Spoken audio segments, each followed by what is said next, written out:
You're listening to the Connecticut Real Estate Edge podcast, your source for tips and tricks on building wealth through real estate in Connecticut.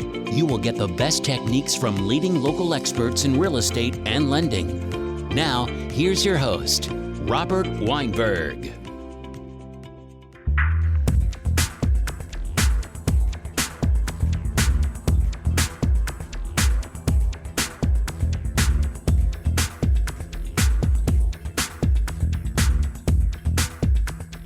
Good Saturday morning to everybody, and welcome to the Mortgage Matters radio show and the Connecticut Real Estate Age podcast, along with Rob Weinberg. I'm Gary Byron. Rob. Good morning, my friend. Good morning, brother. How you been, Gary? Oh, man, I'm glad. You know what? I'm starting off the new year and on the right foot. Good. I like everybody, I'm trying to lose a few pounds. Okay. My producer, Jimmy J, he's contending, giving up smoking. He's nice, Jimmy. Fighting the battle. I think he's got a little bit more rough than I do. Although I think when you give up one oral fixation, you adapt another one, which generally speaking is usually food. Okay, but if that can be replaced with, like, let's say gum or mint or something that you can lozenge, especially this time of year, maybe a lozenge would be good. Yeah, cough drops. That would be ideal. It's difficult. I've never had a smoking addiction, but of course we all know people who have smoked and given it up. And how about you? You have like New Year's resolutions? Yeah, and I do. I haven't hit the ground running too much. One of my big New Year's resolutions, though, is it's around reading. I always have wanted to be a great reader. And it's not that I can't read. I read so much all the time, but I'm really talking about reading books and bettering myself, self-improvement. Nothing wrong with that, learning more. So I have just a huge stack of books because when I hear from colleagues and online just all this stuff about a great book that resonates with what I'm doing, I'll go and buy the book right away. Within the same day or within a week. So I have this huge stack of books. Now, over the years, I've read hundreds of books. I have, but I find when business gets busy, I completely stop reading. Like, I don't read at all. And at one point last year, I'd been reading like 10 pages a day, and I thought I was on a good rhythm with it. I think I finished 3-4 books, but I need to get back on that horse. And for me, it's about really waking up maybe earlier to do that because of the time and the, demands of work. It's funny that you bring this up because about a week ago, I started a new book. And I'm like, I think it's my first book for the new year, 2023. Well, what I did was I'm like, how many books did I read in 2022? And I came up with 14. Okay. I went in backwards order. I'm thinking to myself, all right, I just finished that. Before that, I read this. And Yep. And then actually, I actually had, I thought it was 12. And I'm like, well, 12 months, 12 books. And I'm like, I forgot about 2. And some of these books, so I average, I guess a little less than a month of a book. Okay. But I read every day. And you want to hear something crazy?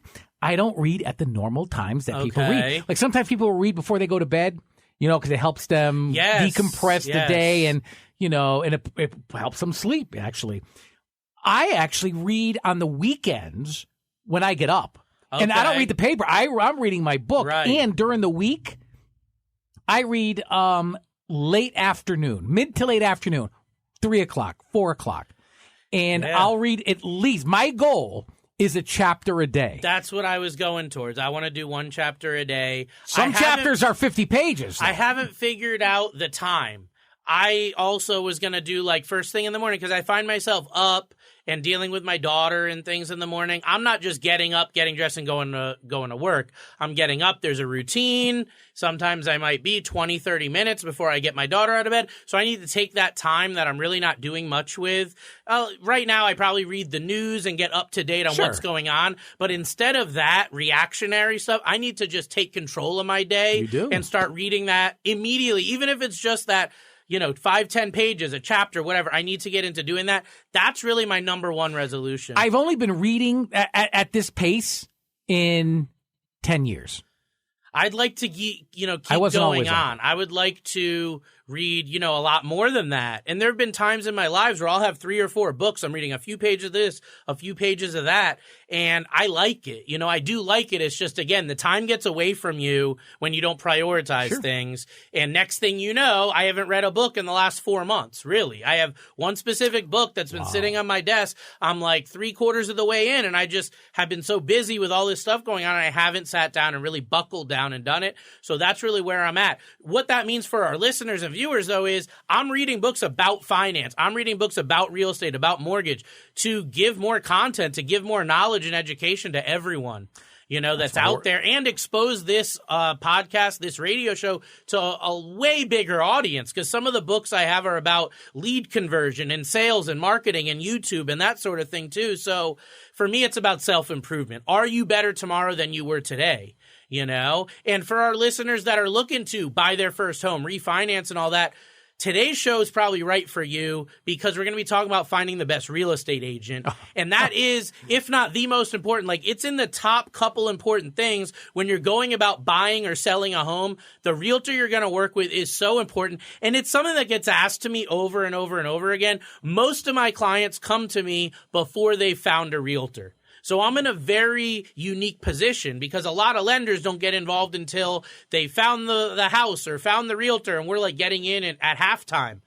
I get in very early in the process because I'm consumer direct, and a lot of my clients find me online. So that helps me, help them to interview agents. Who should they use? Where are they moving? And I get a really, really major pulse on the real estate market and what works and what doesn't work when it comes to finding the best agent for you, because everybody is going to have a different realtor that's right for them. Sure. It's very rare that one size fits all, or that 2 people have the same realtor for the same reason. How important is it for one to click with their real estate? In other words, it's not just some random thing, I'll just hire this person. No. How important is it for them to be on the same page? It is so Why? important. Why? It's probably the most important, or in the top 2 most important things, that the buyer or seller is on the same page with the realtor. And we'll talk and dive in more, but the main reason is because the experience factor. When I say experience, I mean the process you're going through. So I've had transactions where we get to the end and everybody is so happy that it's over. It was such a stressful nightmare that everybody is so happy that it's done with and we can move on. And most of the time, the reason why things are like that is because their realtor, the buyer's agent or the seller's agent, didn't do what they needed to do. They didn't communicate in the way that they needed to. They didn't have the experience that they needed to in order to actually fix a problem that came up. And when an issue does come up, they're just very behind the 8 ball when it comes to getting it solved. That's why the realtor is so, so important. I'm a little surprised, though, about this show and its topics. And I'll tell you the reason why. Usually, if a topic like this, finding the right real estate agent, we did a similar show, months ago, and you brought a real estate agent in. You actually, and it made sense because you know a lot. But if you're going to pinpoint, if you're going to zone in on something, you got to talk to a real estate agent to find, to really get the intricacies of the subject. But I noticed this morning you don't have I don't have a guest. Why is that? That's on purpose. That's by design. And, well, it's the same thing as saying, finding the best attorney and bringing in an attorney. I want to give unbiased information, Over the last couple seasons, we're now in our 3rd season of the show, and I've talked with dozens and dozens of our listeners, email, phone calls, and all that. And what I found is that finding that right realtor is different for every single person. Finding that right real estate agent is a challenge for a lot of people. They don't know what to look for, or they just go off a reputation and that's it. And they end up with a mismatch when it comes to personalities, a problem when it comes to communication. It's really just a big thing. So I wanted to be as unbiased as I could, because I've seen some realtors that one client wants nothing to do with, and the next client completely clicks, and it's like a perfect marriage, right? So there's not one realtor that I can say, if you're buying a home in Hartford, here's your realtor. If you're buying a home in Windsor, here's your realtor. That's not how it works. I would personally say 75% of it is the personality match, right? And that communication match. And then 25% of it is the experience, the knowledge, the reputation. But if 75% of it doesn't mesh well, no matter how much experience they have, no matter how good their reputation is, no matter how many deals they've closed successfully, it's not going to be a match for you. It's not going to be the right person for you. So we got to talk about what makes a good realtor, what should you be looking for, and those questions you should be asking. That's what this is all about. All right, so let's start with how do you go about finding the right real estate agent, and how do you know that real estate agent is going to be attentive to your specific needs? Where do you start? So I would say a great place to start is recommendations, asking for recommendations. So who can you ask for that from? Your friends, your family, or colleagues that have recently bought a home or sold a home. And the reason I say recently is because there are realtors. I think the median age of a real estate agent is something like 52 years old. So there are realtors that are in their 70s or 80s that are still practicing. There's also realtors that are like right out of college, or maybe you didn't go to college, that are in their late teens or even early 20s. I've seen and heard of amazing realtors that are like 22, 23 years old, right? Really? That have done a lot of deals and all that. But if somebody that you ask for a recommendation hasn't bought or sold a home in 10 or 15 years, they're not going to give you the up-to-date information as of today. And the real estate market's changed so much between interest rates, economics, supply and demand, and all that.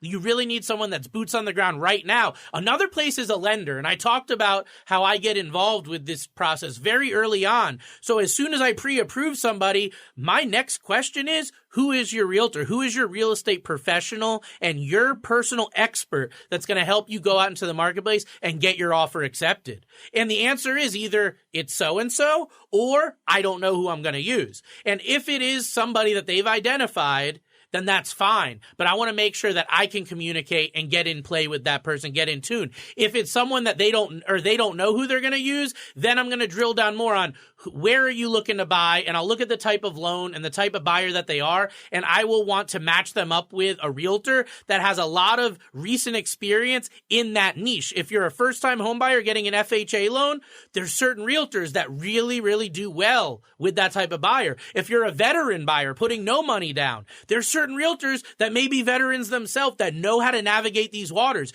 You get a realtor that hasn't ever presented an offer, for example, on a VA loan, they're going to ruin the whole thing because they're going to go in saying this guy's got no money down, and the seller's going to be like, where do I hide? I don't want to sell my house to him. They don't know how to present it. So there is this, cohesiveness that needs to be there. I can help kind of move them in that direction. Also, online searches. So if you get beyond that recommendation from friends, family, colleagues, and your lender, search online for real estate agents in the area. Read reviews. Read a lot of reviews. Find somebody whose reviews sound like you. It sounds like, oh, they worked with someone that's moving from Manhattan over to Hartford.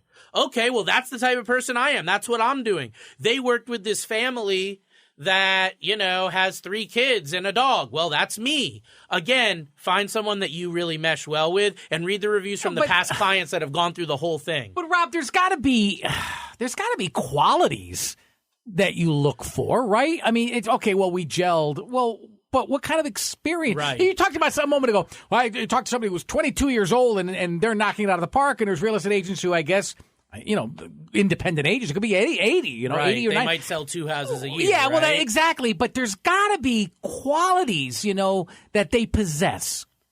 What should they be? What should they be? Well, then? the qualities we'll talk about, but how do you find out is take what we just talked about on recommendations and reviews and then go interview a couple agents. And when you're interviewing them, either in person or over the phone, not just an email. You really, really need – this is somewhere text message and email will not fly when you're buying or selling a home and you're interviewing someone. You need to get on the phone and actually talk to them or talk in person, belly to belly. So you want to make sure you're dealing with someone that's knowledgeable of the local real estate market. Don't be buying a house in Connecticut using a realtor that's from New York or vice versa. Someone that's been – I don't care if they've been in the market for a year or two, but if they have a handle on the local area that you're looking for, that's very important. Has a proven track record of successful transactions. Someone that's 22 years old may have closed 20 or 30 deals last year. That's a good track record. You might have a 50 or 60-year-old agent that only closed 2 or 3 or 5 deals last year. There's not a magic number, but in my eye, if a realtor's closing less than 12 to 15 deals a year, they're not a full-time realtor. You really can't make a nice full-time income if you're not closing at least 1 to 2 deals a month as a real estate agent. The market's shifted, it's changed, but if they've at least closed that, I would be a little more comfortable with them. What we really want to stay away from here is your Uncle Joe that just got his real estate license 2 weeks ago that you're his first client, or Aunt Sally that's been licensed for a year but has only closed 2 deals and both of them were family members. No offense, we want to help these people. But you're entrusting a lot of money, in some cases, many hundreds of thousands of dollars. Not only that, but your sanity, your stress during the process. You need to make sure that these people are on the ball and they're successful.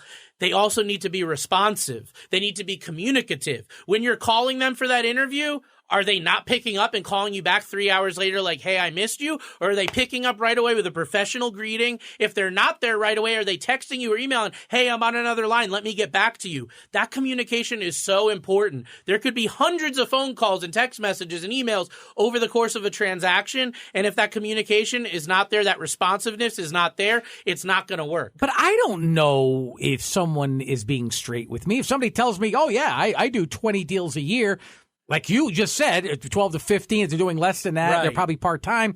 How do I verify it? So verifying how many deals a realtor has done is a little more difficult than another profession, but I would say it's no different than a plumber and saying, hey, how many toilets did you unclog this year? You probably look at me like... They're going to tell you what they're going to tell you. So I would look at their online presence and what they're posting, because any realtor that's got that online presence that's closing deals, they're going to be posting, hey, I just got this offer accepted. Hey, I just closed this deal. Like, go look back 6 months, a year. Do they have success in the market? Do they look like someone that's doing deals, or are they posting once every other week, you know, a Christmas card or a Happy New Year or whatever? And that's, you know, the essence of what they're doing. Unfortunately, there's not just a place you can go and type in a realtor's name and see how much they closed.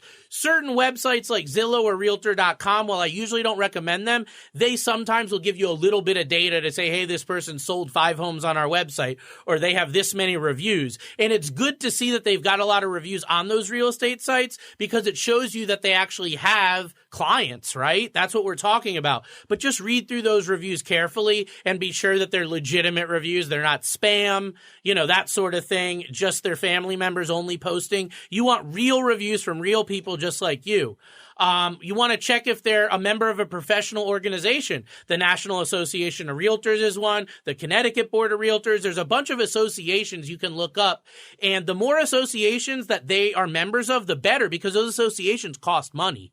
And a realtor that's serious about their career is going to pay for some of these memberships in these professional organizations. So again, the more they have, the better, but at least one professional organization, minimum of one, ideally a couple.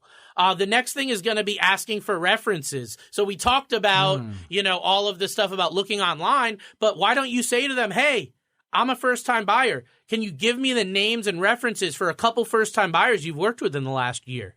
If they can give you real references, real contact info, that's a good sign. If they trip over themselves, can't find their words, or just ignore the question altogether, that's a bad sign. You may want to talk to somebody else.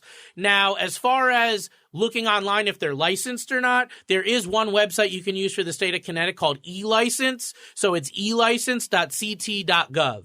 You can look up their name on there, or that of their brokerage, or that of their company, and you can find out if they have a real estate license, how long it's been active, and if they have had any infractions or things that would cause their license to be rejected or denied. So that's really not, you know, the end all be all, but it's a good place to start, especially if you're just trying to see, hey, is this person worth any of my time at all? Check out if they're licensed or not on elicense.ct.gov. All right, let's say I do that. And I narrowed it down. I've got 3 or 4. And they meet all that criteria. I mean, there's got to be other things that I should be considering, right? Yeah, I mean, there's a lot of things to consider as we're talking about, but you want to be considering, if you're looking at multiple agents, which one has more experience, right? Obviously, the more experience, the better. Which one has a better reputation? What I mean is, if one of them has 100 5-star reviews online and the other has 30 5-star reviews online, they're both good, right? Oh, yeah. But that one with 100 is better. And we want the best when it comes to our money, when it comes to buying and selling real estate. Does it mean that they're better that they've been a real estate agent longer, though? You know, I think it means that they're more in tune with marketing and online presence, because I now have almost 250 5-star reviews. I've only been collecting reviews online since 2019, 2020. So I was able to, appreciate this 250 almost reviews in just a couple of years. What I found is a lot of the agents that don't have that stuff or have really small amount, they're just not in tune with it. They just don't care about it. They're not asking for it, right? So that's not the number one criteria. I'm not saying don't choose someone because they have less reviews, but we're checking things off a list. We're trying to use the process of elimination to pick who we're going to work with. So figure out who's got more experience by years, who's got that better online reputation when it comes to the reviews, who's got a better approach to representing you when it comes to real estate. This will come from your interview with them, the questions you're asking them, the questions they're asking you. That's another big thing. Are they asking about you? Do they care about you and your needs and who you are and what you're trying to do? Because a lot of these real estate agents are just trying to sell another home and get another commission. And if they're not asking about you and what your goals are, it may not be a good fit, no matter how slick they are or how good they sound on the phone. You want someone, again, that's really going to have your best interest at heart. The last thing would be the communication style and availability. So if you're someone that knows that you work certain hours and you can't communicate by phone, well, then you need to have an agent that's going to be apt to email, text message, that sort of thing. There are certain real estate agents that say, I'm not picking up my phone after 6 o'clock at night. Well, if you as a home buyer or home seller are only available from 6 to 8, that's not going to work. So figure out that the communication style matters and matches you, but more importantly, that their availability matches you. And you could ask them during their interview, hey, do you just work normal business hours, or what time can I reach you until? If I have a deep question at 10 o'clock at night, can I text you? Can I email you? How can I get in contact? It's really important to figure that out up front, because once you make your decision, it's very difficult to go back and undo. Folks, you're listening to Mortgage Matters Radio Show and the Connecticut Real Estate Edge podcast. You can reach Rob Weinberg very easily at 860-413-3938 and online at robgw.com. I will repeat all of that information more towards the end of the show. So, Rob, how can homeowners ensure that they actually have a good working relationship with the real estate agent that they choose?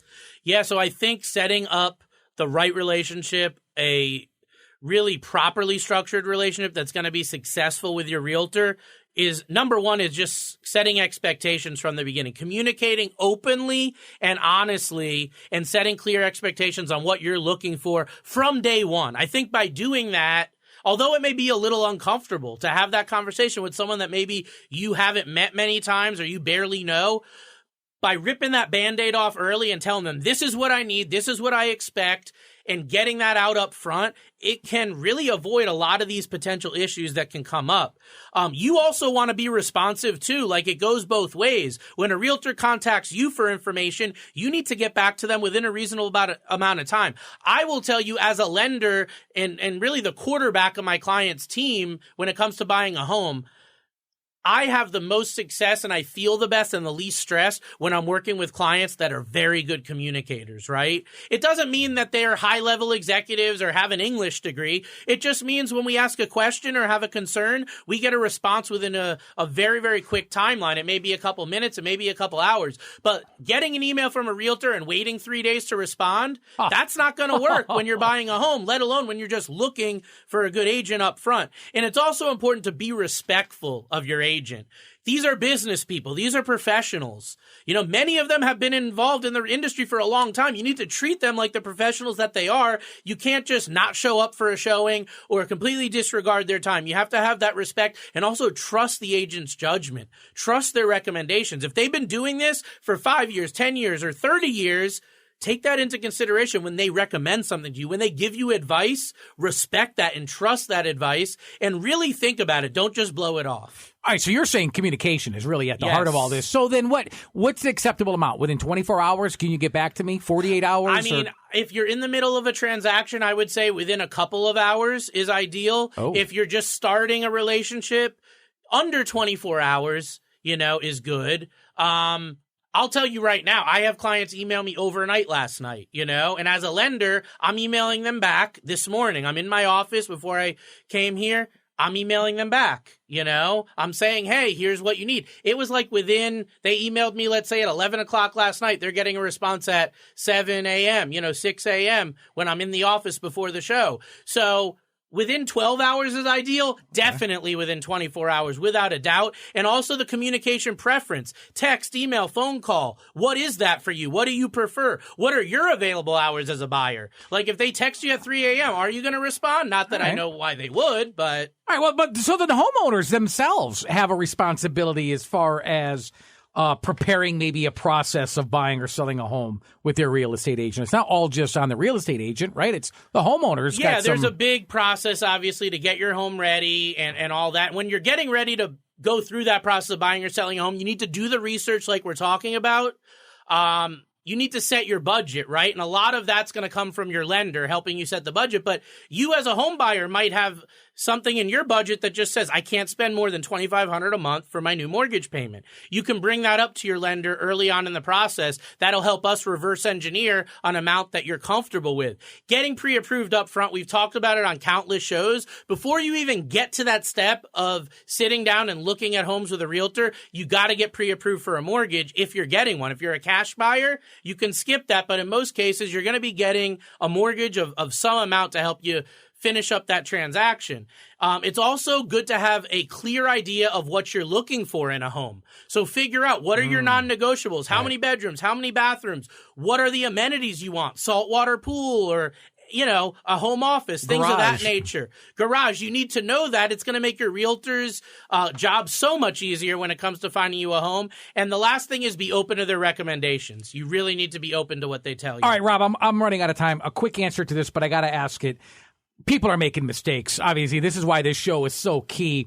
What are some of the common mistakes that people should avoid right now because they're happy? They're top so mistakes when it comes to buying a home and picking an agent. Number one, not being realistic about the market at all. They think we're back in 2017, even though it's 2023. That's not going to fly. Number two, not communicating openly. If you're not happy with a house, communicate about it. Don't just ghost your agent or just not respond to anyone. You got to communicate on your side. The last thing is going to be not following the agent's recommendations. When you finish a showing or you finish looking at something, they're going to make recommendations to you about how to craft that offer, or pros and cons. Listen to them. Trust them. If you don't listen to or trust your real estate agent, you picked the wrong agent. It's that simple. All right. Boy, time just flew right by. Folks, if you'd like more information about this show or any of the other shows that we've done in the past, the answer is pretty simple. Head on to his website. It's simple. It's robgw.com. That's it. www.robgw.com. Poke around there. Now, if you'd like to set up a consultation for Rob, write this number down and give him a call immediately. 860-413-3938. I'll say it one more time, and I'll slow it down a little bit here. It's 860-413-3938. By the way, if you've got a question that you like to, like a general question that you'd like to have answered right here on these very airwaves, maybe as soon as even next week, simply send us an email at mortgagemattersradioshow@gmail.com. For Rob Weinberg, I'm Gary Byron. Thank you so much for listening to the Mortgage Matters Radio Show and the Connecticut Real Estate Age Podcast. Until next Saturday morning, have a good one, everybody. So long. Thanks for listening. If you have questions about the information we've covered or would like to discuss mortgage financing for your situation, you can reach Robert Weinberg by visiting www.robgw.com.